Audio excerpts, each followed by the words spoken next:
Hi everyone, and welcome to this YouTube video. I am Alvin Brook, a second year at Ashesi University, and today I'll be shedding some light on research I conducted for my final statistics project.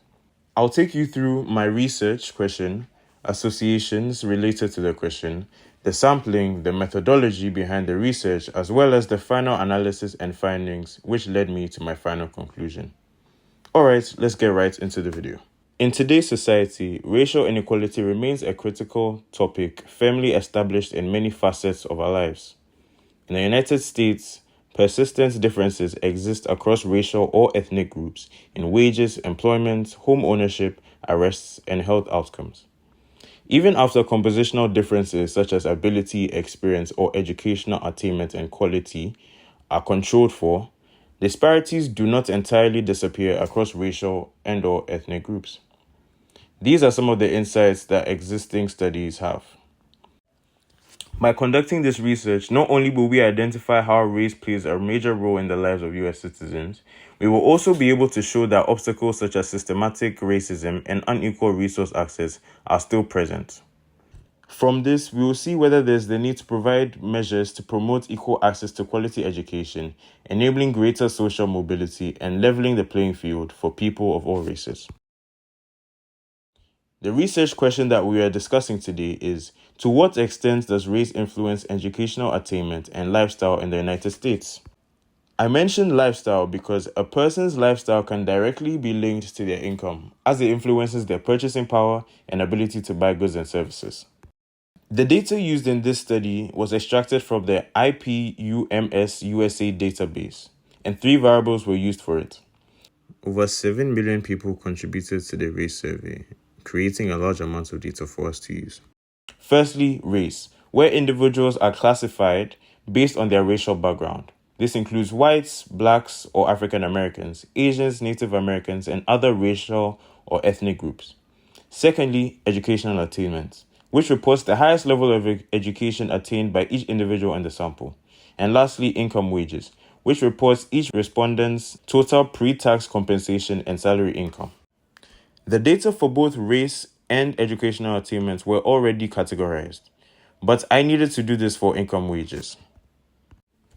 I categorized the income wages in brackets ranging from low income, which was between $0 to $25,000, all the way to ultra high income, which is over $400,000 annually.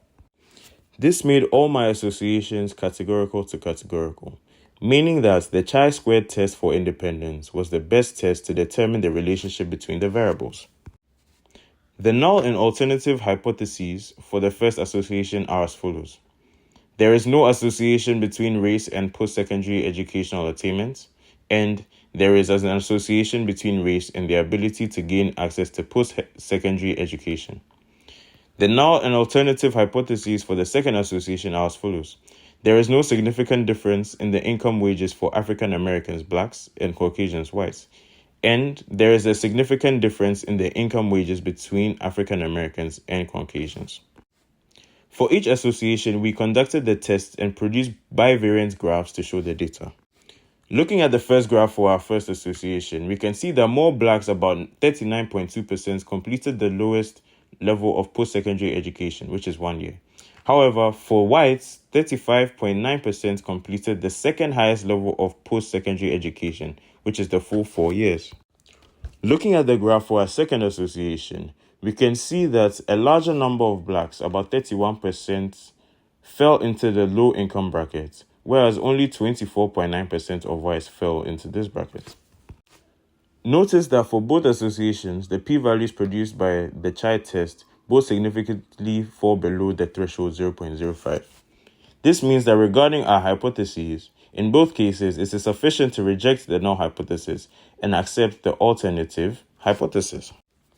From this, we can draw the conclusion that African Americans or blacks lag far behind whites regarding access to education and earning capacity.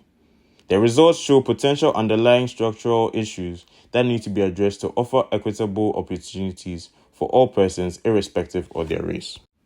It is important to note that this study exclusively examined the relationship between race, education, and income within the United States. This limits the results. This limits our results as only bivariate analyses were conducted, and additional potential factors such as family background and resource availability were neglected.